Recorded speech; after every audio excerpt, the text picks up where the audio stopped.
Cameroon is calm, but the calm that lies in the country doesn't refute the fact that there are some cracks that have been left by the October polls. Sure, Cameroon is still hurting deeply from a contested election. Some claim that President Paul Biya had his way, while Issa Tchiroma, who declared himself winner, is currently in exile. So how does a nation move forward from such a profound division? It is not a question of move on. We have to take in consideration in Cameroon all what's happened. But is the 92-year-old President Paul Biya ready for national healing? And what lies ahead in his 8th term? Truth, justice and reconciliation offers a proven path. But where does this administration begin from? Let Mr. Biya and his team go and meet Tchiroma for a dialogue, so they can negotiate with him as fast as possible, so to reunite Cameroon. Beyond unity and healing, many insist electoral reforms are very urgent. But who will lead them when institutions seem captured by the regime? That is a question for Cameroonians like Mimi Mefo, and today we are exploring that topic. Hello, my name is... Hi, George. You want to go yes, first? Yes, of course. No, please go ahead. Yes, my name is George Okachi, and a very warm welcome. And I am Mimi Mefo. Welcome under the baobab. Hello, George. Yes, Hi. You've made it a habit to also greet me on air, right? Yes, of course. So here under the baobab, we make Africa's biggest stories personal. Yes, and we do that every week, and we engage those shaping conversations across the continent. And today, we are back in... Cameroon. Yes, where regional elections have been held amid post-presidential tensions. There are also legislative polls slated for next year, and that is in March, Mimi. Perfect timing indeed, one would say. Our guest today is none other than Tomaino Ndam Njoya. She is mayor of Fumban municipality in Cameroon's West region and president of the Cameroon Democratic Union, that is the CDU. She was the sole female presidential candidate challenging President Paul Biya's 43-year rule. She's a powerful lady in Cameroon. And she did that with vigor, Mimi. I can remember we reporting about her being the sole presidential female candidate. We're hoping maybe Cameroon is ready for a female leader. Hopefully. Yes. And pretty much interesting, after the presidential election, she was among the people who came out, punching holes in the entire process, saying it was a flawed process. Including her also. Yeah, of course, that didn't really merit any credibility, and therefore the people elected are not legitimate, so to speak. Right. Our conversation was quite a tough one. Right now, you can barely grasp what is happening in Cameroon at the moment, because today you hear teachers are protesting. Tomorrow you hear truck drivers have actually halted activities and they are protesting around the east and, the northern regions. After tomorrow you hear that people in Mutengene in the southwest region of Cameroon are out protesting absence of electricity. So it's just chaos now, and people are generally discontented. Yeah, but pretty interesting to me is that whereas they were, punching holes in the entire presidential election as a flawed process, they still participated in the regional elections that have just been held in November 30th, I think so. Yes, just to note that with the regional election, not every Cameroonian is taking part. Only the council officials take part in the election. And this year particularly was almost a non-event because people had not yet overcome or, gotten over the nightmares of the 12th of October presidential election in Cameroon. But I wanted to find out from Madame Tomaino Ndam Njoya, when I was speaking with her, why she decided with her CDU political party to take part in the regional election when she completely, denied President Paul Biya's win in the October presidential election, which just ended. Let us hear what she told us. As you know, we always say that Cameroon belongs to us and Cameroon is by us. It's a duty for us to share with Cameroonians what really has to be done for the local development. And that is why we are obliged to let our regional councillor to run for this election, because it's very important for us to be there, because we cannot leave those people running since like half of a century all the institutions in Cameroon. We will be there with them and we will let them know what is not going good in our country. Are you just taking part in the regional council elections because you want to fill the void? Or are you taking part in the election because you feel that these regional elections are something that Cameroonians need? People need to be near the power. People need to know what's happened. People need to be heard. That is why for us, it's very important. And what we are doing here in our region is an example. We are the only opposition party which has taken the regional council on that first regional election. And our experiences is very important to share everywhere in Cameroon. That is very important. And our population, they are confident to us, and we work with them. So we are an example because we are really do our best to represent them and to fight for what they deserve. So simply put, what Madam Ndam is trying to, double down on is that boycotting, the governance system, even participating in electoral systems, is like ceding ground to President Paul Biya's, administration. And talking about this administration, we've attempted to Yes. get their own side of the story, to get them to react, and we are still waiting for them to come and also be under the baobab. You remember, we've also had the minister delegate at the Ministry of Justice. So we are still hoping to hear or get a response from the government side. But as we continue with this conversation, you've just talked about, ceding ground Yes. to Biya's camp. And she's actually backing decentralization, which is something that was introduced by the government. So decentralization is enshrined in the constitution, and taking part in the regional election in Cameroon actually means that she is, backing and accepting that decentralization is something. Yes. Because it's enshrined in the constitution, but Yes. it only became law in Cameroon several years later in 2004. And even when it became law in Cameroon, it was still not implemented until after the national dialogue of 2019. So people had to wait for so many years. So people, simply put, is that people are not still feeling the presence of the government at the regional level. Right. So if you have to even do like a passport, Yes. you cannot do it from the Northwest region. You have to go to go Yaoundé. to Yaoundé. There are certain documents you cannot sign within your region. You have to travel all the way to Yaoundé to get them done. Yeah, tell you what, maybe it's not a unique situation, and of course I've grown up in Kenya and also in Uganda, and you find that this issue of centralization of power in the capital makes even people detached from affection to the country itself. People from northern Kenya saying that we are going to Kenya in reference to coming to the capital, Nairobi. Yes, so they don't feel like they don't feel belong. like they belong Right. to the country, and I saw that also in the just concluded regional elections in Cameroon. People seem not interested to participate. Because They are they've so never interested really, in the because presidential. because they've never really felt the impact of this whole policy of decentralization. Regional council elections, the first ever, took place in 2020, and how many years after? This is 2025. 5 years after. What has been the impact? That is the question. Yes. And people were still yet to get over the pitfalls that we saw, the fraud, the electoral malpractices of the 12th of October presidential election. Yes. That nightmare is still very much present. So people my haven't question would moved be, on. my question would be then, why would Madam Ndam lead her party to participate in the regional election in a system that is spearheaded by people he is saying cannot, hold a credible election? Interesting question. I also put that question to her to just find out why reject Paul Biya's win and then still participate in an election. Let's hear what she has to say. Of course, we don't reject a person. We rejected a system, a wrong way to deal with democracy.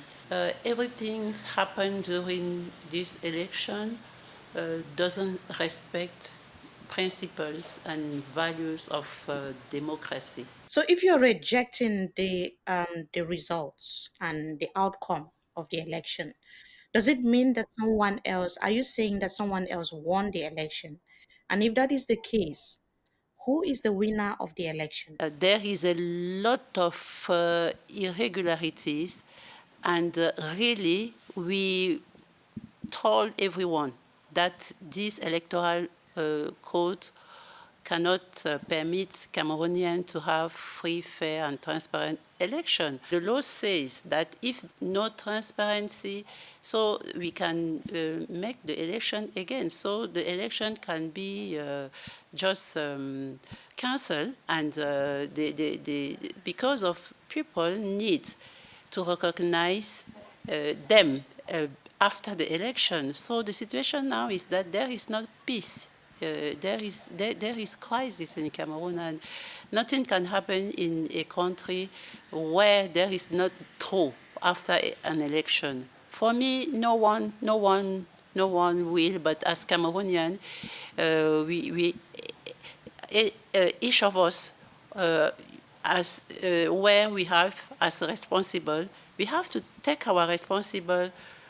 Cameroon and Cameroonian has to wake up every morning, has to care for children, has to care for our economy, has to care for our country, our beautiful country, because the sun will continue to rise after the election.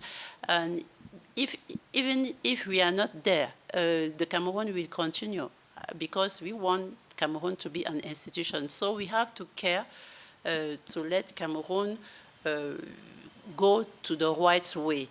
That is why we still mobilize. There is such a reconciliatory tone being stricken by Madam Ndam, and of course she's at the same time, slamming the electoral, flaws. But she won big in the regionals. Yes, she won big greatly in the regionals. So we didn't hear a lot of noise after that. Especially when the election results favor you, why would you complain? But she's made a very pertinent, comment there that elections come and go, but life must move on. Life must move on, but the people's will also matters. What the people want in terms of leadership, how the people want the country to move forward. It's also very important. And as a Cameroonian who actually covered the contested election of October 12 in Cameroon, I see an opportunity in people rallying to press for credibility in Cameroon's election, in electoral reforms. I couldn't agree more. Yeah. Right, but under the baobab, we don't keep the conversation among ourselves and our guests. We take the microphones also to the people on the streets, and this time we wanted to know what the way forward is for contested elections in Cameroon. And our correspondent in Cameroon, Moki Edwin Kinzeka, spoke to some of the Cameroonians. Let's hear from them now. If there is any calm now, it is a precarious calm, because we don't know what can happen at any time. What should be done? One, I think that if Cameroon settles to accept to have transparent elections by way of computerization, from the process of registration all the way to voting and counting and then the publishing of results, I think that it will be more credible. I think the people would be a little more confident about the results that have been proclaimed by the Constitutional Council. What I am expecting the Biya government to change, firstly, is the situation in Northwest and Southwest regions. There we should maintain peace there so that there should be development in Cameroon. Secondly, it is the situation of teachers. They are poorly paid, and that is why they are going to Canada and other countries. Today, as we speak, Cameroon is calm, but the calm that lies in the country doesn't refute the fact that there are some cracks that have been left by the October polls. So what I think the Biya regime should now do is to do direct negotiations with Mr. Tchiroma. So when we listen to Cameroonians speaking, we can see that burning desire, for change. They are demanding, political change and economic change in the country. But they're also calling for reconciliation, healing, and reforms to make their votes count. It's very frustrating to take part in an election and your votes end up not counting. Yeah, it renders the entire process meaningless. And I'm sure that is the feeling that many many Issa Tchiroma supporters have. And as we've heard from that one Cameroonian, he's saying that this current administration should now initiate negotiations with Tchiroma so that, the country can move forward in some way. But there is that insistence that their vote must be meaningful at the end of the day. If they are being called to participate in this civic duty, it must be meaningful at the end of the day. And I also think that the most challenging situation about Cameroon politics is that, the vote counting process. It's always been questionable because we saw how even when the counting sheets were returned, before it was returned to the Constitutional Council, opposition party leaders were not happy about how things were managed. Actually, at that level. And Tchiroma stormed out. Yes, because they presented their tally sheets and they were rejected. These are tally sheets that were obtained from the different polling units. Polling stations, yeah. But they were rejected. And also at the level of the Constitutional Council, his team refused to go there and validate the Constitutional Council because it has a track record of always rejecting, appeals, petitions, litigations from opposition party members. Yeah, then I think also the rallying calls for reform should also apply to if you want the Constitutional Council, how it operates to be reformed, right? Right, because, we know that is something in Cameroon that has always been questionable. But that's also a question that we put to Madame Tomaino Ndam Njoya to just find out what she thinks about the Constitutional Council. I can't doubt that someone can declare that he win without any proof of the winning. That is my really concern. As a Republican, we thought that we has to care about our country because it is us who has to change. So for me, he and all the Cameroonians who vote for him has to go to prove that they won. Our people, our militants, they receive on their phone that we decided to just let Mr. Tchiroma to be our candidate. That is why everyone show me.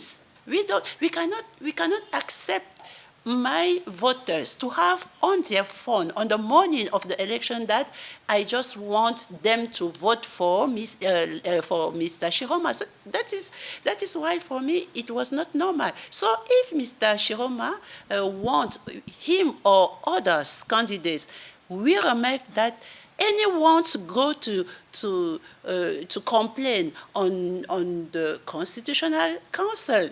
Do you think that there would be any different verdict if the party of Tchiroma had taken the results to the Constitutional Council, given that the National Vote Counting Commission rejected the proofs that the FSNC, the party of Tchiroma, presented at the Vote Counting Commission from the results in general? For me, that is the problem. If I was Mr. Tchiroma, it was so easy for me to just took all my PV and to go and let everyone, Cameroonian and Constitutional Council, to prove that this is mine. So that is how it can be proven. I'm mayor of Fumban. And I have to let you know that to win here is very, very difficult because our first opposition, as I let you know, is people from here, personality from here. During the election, we go to vote and we stay until they declare that, and they declare that we are won, we win the election. I'm supposed that everyone who vote for Mr. Tchiroma, it was for them the only way to prove that they are won. Yes, I tend to agree with Madam Ndam that if you have a claim, you must be able to burden the evidence. You offer the evidence. And in this particular case, we saw Issa Tchiroma, the opposition political figure, clearly not willing to participate or even offer the evidence at the Constitutional Council. Yes, true. But what use will the Constitutional Council be when you already know that it's going to be rejected, Yes. Tchiroma's team presented, proof of his victory to the Cameroonian people. And that is, isn't that valid enough instead of going but there are to the institutions, Constitutional Council when you know it is what the the results institution, will be it is like? the institution that has been set to receive the But claims, not the Cameroonian the people. same institution whose president went on the day of the official proclamation of results and said his candidate was declared the winner. The same institution whose members are CPD and party members of the ruling regime. Yeah, in and Cameroon. that's the claim that many people have laid It's against not claims. the Constitutional Council, Mimi. These are not claims, George. I'm a Cameroonian, Of and course, I'm telling you. and with all due respect, Mimi, but what I gather from what Madam Ndam is saying, that yes, we have problems with the constitution of this Constitutional Council, but not trusting it or not following the procedure laid out in the Cameroonian constitution, it's like then illegitimizing an institution that should be helping Cameroonians. You're not wrong, but Yeah. I'm just questioning, like, if the CDU political party was the one that amassed all the victories that we saw across the national territory, would the speech have been the same? You don't know what to say, but George, she talked about people having who to vote on the election day in the morning. Yes. That is campaign. The CPDM was using state apparatus to campaign during the election, and nobody was saying anything about it. We saw the Minister of Territorial Administration and other ministers campaigning for President Paul Biya on their different social media platforms. Of course, many claims that, Which is really against the punch law. holes against this particular electoral process. But of course, how can Cameroon move on? Let us find out. It is not a question of move on, even if legally the Constitutional Council declared that they are the winner. They know themselves that it is not really the case. But for me, we have to take in consideration in Cameroon all what's happened. First of all, arrested people has to be outside. We cannot move if we are not happy. So to you, what can make the people of Cameroon today happy? People can't be happy today. That is why I say we have the ones in regime has to prove that they consider Cameroonian people and they are in the regime for Cameroonian, not for egoistic interests. Do you expect a system that has been there for more than 40 years to believe that something can change, that they can make Cameroonians happy when they've not done that for the past 40 years? How exactly would you expect them to do it now? I take the example from my experience. If I'm mayor, it is not because the regime in the power lets me be mayor. I'm mayor because the population has confidence in me. We have to continue to educate people. During campaign, really, I observe that Cameroonians need political education. Another 7 years for the President Biya government. What are you expecting to see? Are you positive that something is going to come out from there? For united country, as I say, first of all is the truth. You have to, people lead our country, us leaders, we have to tell the truth to the people. And we have to care for justice. And we have to care on human being. And we have to care on the taking all Cameroonians as equals, equals in front of justice, equals in front of opportunities, jobs opportunities, training opportunities, and participation to the construction of the country. And so we should note that Madame Ndam Njoya's first language is French, so Cameroon is bilingual. We speak multiple languages. And every election leaves a wound, like you've talked about other countries, including yours, Kenya. But this one, we can hear her insisting that there's not a possibility for the people to heal without justice. I mean, more than 60 people have died, thousands arrested and put in detention, and one of the opposition leaders, Issa Tchiroma, was also detained, has died, unfortunately, in detention. Yeah, but tell you what, Mimi, when conversations get heated under the baobab, what do? We retreat to the shade of wisdom under the baobab and, get to lighten the mood a little bit and know our guests on a very personal level. This is the rapid fire question segment. Do you prefer to lead in Yaoundé, which is the capital city, or Fumban, where you are a mayor? Neither Yaoundé or Fumban. Neither Yaoundé or Fumban. So are you the kind of leadership that you listen first or you act first? Act first. And then question number 3, which one will you attend if they were supposed to happen on the same day and time? Family dinner or a political debate? Political debate. Political debate. So do you prefer texting or voice notes? Texting. And who is your best author? Hector Mayo, Rémi Sans Famille, is one of book I read when I was 12, and that was my best. Rémi Sans Famille is the title of the book, and Hector Mayo, the author. Okay, so who inspired you to join politics? Dr. Tomaino Ndam Njoya. If you were not a politician, what would you be? Teachers, A teacher, okay. Paul Biya or Amadou Aijo? Neither. Paul Biya, no, neither, ni l'un ni l'autre. Okay. So in just one word, how will you describe the life of a female politician in Cameroon? In just one word. Inspiring.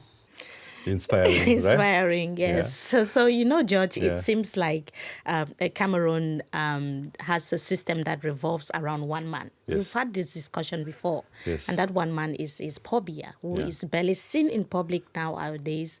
At least the last time we saw him was during the inauguration when he was going to say, "I do so swear," on the 6th of November. Yes, but the big question is his administration ready for the national healing journey? Let's find out from our guests. It is time to make a kind of really national, real dialogue, consultation, to call Cameroonians, to let Cameroonians to look at them face to face and to recognize that something getting wrong. And as a family, to just reform laws. Madame Tomaino Ndam Njoya's answers are powerful, and what has stood out in today's conversation is her ability to separate society from the system. Njoya believes that the people are ready, but the political machinery is not. Right. What tells me is that women Cameroonians are ready for a new, female leadership. Leadership. Yes, we've also had Kawala here, and we hope that is going to be possible. And we also hope that members of the Biya government can also come under the baobab and tell us what they think. We have powerful politicians and powerful female minds in the country, but the system, like we know, would not let them thrive. But the question everyone is asking at the moment is, what does Cameroon, or how does Cameroon go from here? Is it time for the country to move forward? Is it time for justice? And can people move forward without justice, without fairness, without accountability? And whether you agree with her politics or not, one thing we can all agree on is that the voice demanding accountability are not slowing down. Even those who are not claiming victory still seem to want to challenge the system. Which is why we are here under the baobab to have these important conversations. And where can people follow Under the Baobab, George? Under the Baobab can be found on our YouTube page, that is DW Africa, Spotify, and also Apple Podcasts. Thank you for watching and listening. My name is George Okachi. And I am Mimi Mefo Neo. See you next Friday.